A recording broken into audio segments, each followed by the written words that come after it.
আসসালামু আলাইকুম সম্মানিত ভিউয়ার্স, গ্রাম বাংলা অনলাইনে স্বাগত জানাচ্ছি আমি মোবারক। এই ভিডিওতে আমরা দেখব কিভাবে কম্পিউটারকে ফাস্ট করা যায়, অর্থাৎ অনেক কাজ করার ফলে কম্পিউটার স্লো হয়ে যায়, তখন কিন্তু বিরক্তিকর একটি পরিবেশ তৈরি হয়। তো সেই পরিবেশ থেকে বেরিয়ে আসার জন্য কম্পিউটারকে ফাস্ট করার জন্য কিছু কাজ করতে হবে, সেটা আমরা জানবো।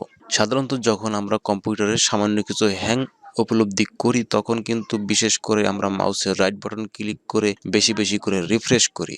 তো রিফ্রেশ করলে দেখতে পাচ্ছেন রিফ্রেশ হচ্ছে। এখানে যে কম্পিউটার স্ক্রিনে এখানে যে অ্যাপস বা যে ফোল্ডারগুলি থাকে সেগুলো মাউসের রাইট বাটন ক্লিক করে আমরা রিফ্রেশ করে থাকি, কিন্তু আমাদের ভিতরে আরো কিছু কাজ করতে হয়, নয়তো পুরোপুরি কম্পিউটারটি ফাস্ট হয় না, স্লোই থেকে যায়, পরে মাথাটা খারাপ হয়ে যায়। তো এজন্য যে কাজটি করবেন সে হচ্ছে স্টার্ট মেনু থেকে সেটিং অপশনে যাবেন।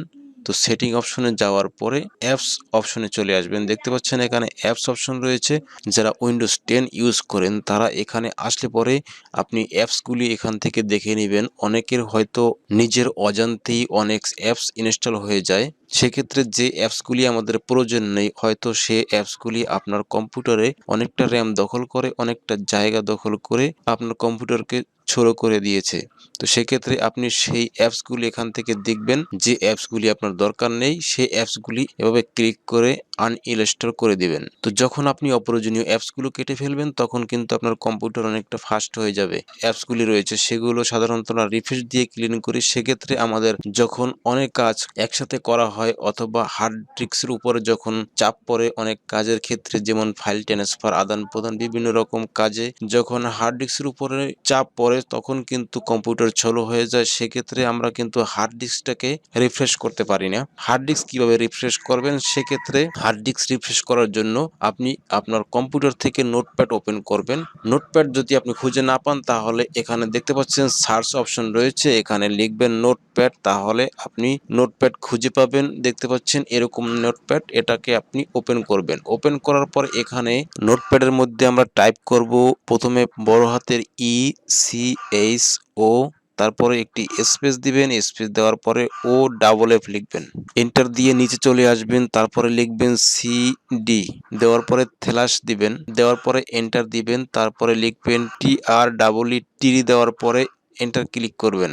তো তারপর যেটা করবেন, আপনি কম্পিউটার থেকে দিস পিসিতে চলে যাবেন, অর্থাৎ মাই কম্পিউটারে যাবেন। সেখানে গিয়ে ডিভাইস অ্যান্ড ড্রাইভ অপশন দেখতে পাবেন। এখানে আপনার হার্ড ডিস্কে যে পার্টিশন করা হয়েছে, তা কয়টা পার্টিশন করা হয়েছে সেটা এখান থেকে চোখ বুলিয়ে দেখে নেবেন। যেমন এখানে আমার প্রথম রয়েছে লোকাল ডিস্ক, অর্থাৎ এখানে দেখতে পাচ্ছেন যে ব্র্যাকেটের মধ্যে সি দিয়ে কোলন দেওয়া রয়েছে, অর্থাৎ সি ড্রাইভ, এটা হচ্ছে ডি ড্রাইভ, এটা হচ্ছে ই ড্রাইভ, এটা হচ্ছে এফ ড্রাইভ। তো যেহেতু এখানে 4টা পার্টিশন করা রয়েছে, তো এই 4টা পার্টিশনকে আমরা রিফ্রেশ করব।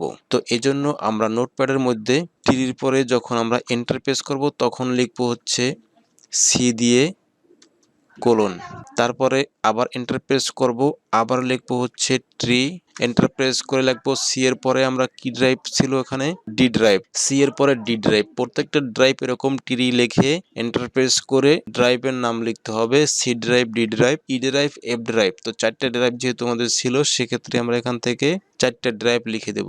তো এটুকু হচ্ছে সেটিং। যেমন এসও অফ লেখার পরে, এসও লেখার পরে স্পেস দিয়ে অফ, তারপরে হচ্ছে সিডি দিয়ে একটি স্ল্যাশ দিবেন, তারপরে এন্টার দিয়ে নিচে চলে আসবেন, ট্রি লিখবেন, ট্রির নিচে সি ড্রাইভ, তারপরে এন্টার প্রেস করে ট্রির নিচে ডি ড্রাইভ, তারপরে ট্রি লিখে ট্রির নিচে ই ড্রাইভ, তারপরে ট্রি লিখে ট্রির নিচে এফ ড্রাইভ। এই 4টা ড্রাইভ আমরা আমাদের হার্ড ডিস্কের 4টা পার্টিশন অনুযায়ী 4টা ড্রাইভ যেহেতু এখানে পার্টিশন করা রয়েছে সেক্ষেত্রে আমরা এই 4টা ড্রাইভ লিখলাম। আপনার যদি 3টা থাকে তাহলে 3টা দিবেন। এখানে যেমন আমি 4টা দিয়েছি, আপনি 3টা দিবেন। যদি 2টা থাকে 2টা দিবেন, যদি 5টা থাকে তাহলে 5টা দিবেন। দেওয়ার পরে এখানে আর কোনো কাজ নেই, এটাই হচ্ছে সেটিংস।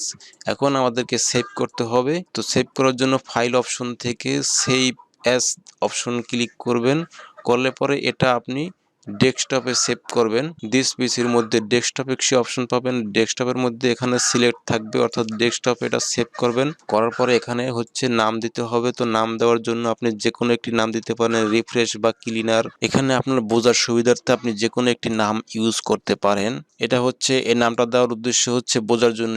রিফ্রেশার দিতে পারেন, যে কোনো একটি নাম দিতে পারেন, কিন্তু সেই নামটি দেওয়ার পরে একটি ডট দিয়ে বিএটি ব্যাট এই কথাটা উল্লেখ করতেই হবে। আপনি যে কোনো নাম প্রথমে দিবেন, দেওয়ার পরে ডট ব্যাট এইটুকু লেখা লিখতে হবে।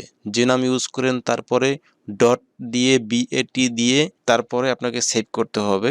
সেভ করার পরে আমরা এটা কেটে দিচ্ছি, এখানে আর কোনো কাজ নেই। তো এবার আপনি কম্পিউটারের হোম স্ক্রিনে যখন থাকবেন, তো এখানে দেখতে পাচ্ছেন একটি সেটিংস চলে আসছে। যে নামে আমি সেভ করেছিলাম সেই নামে চলে আসছে। এখন হচ্ছে এটার উপরে ডাবল ক্লিক করলে আমাদের হার্ড ডিস্কটা রিফ্রেশ হয়ে যাবে। দেখতে পাচ্ছেন যখন ডাবল ক্লিক করলাম এভাবে করে রিফ্রেশ হচ্ছে। এটা হতে কিছুটা সময় নেবে। ডিস্কের ধারণ ক্ষমতা অনুযায়ী আপনার ডিস্কের যে ফোল্ডারগুলি আছে সে অনুযায়ী কিছুটা সময় নেবে, কম বেশি নিতে পারে। দেখতে পাচ্ছেন কাজ সারা। এটাই হচ্ছে এই ভিডিওর মূল উদ্দেশ্য। এটা করলে পরে আপনার হার্ড ডিস্ক যখন রিফ্রেশ হয়ে যাবে, আপনার উপর সাইড রিফ্রেশ হয়ে যাবে, আপনার অপ্রয়োজনীয় অ্যাপসগুলো যখন রিমুভ করে ফেলবেন তখন কিন্তু আপনার কম্পিউটার ফাস্ট হয়ে যাবে। আশা করি ভিডিওটি আপনার উপকারে আসবে। যদি ভালো লাগে লাইক কমেন্ট শেয়ার করবেন।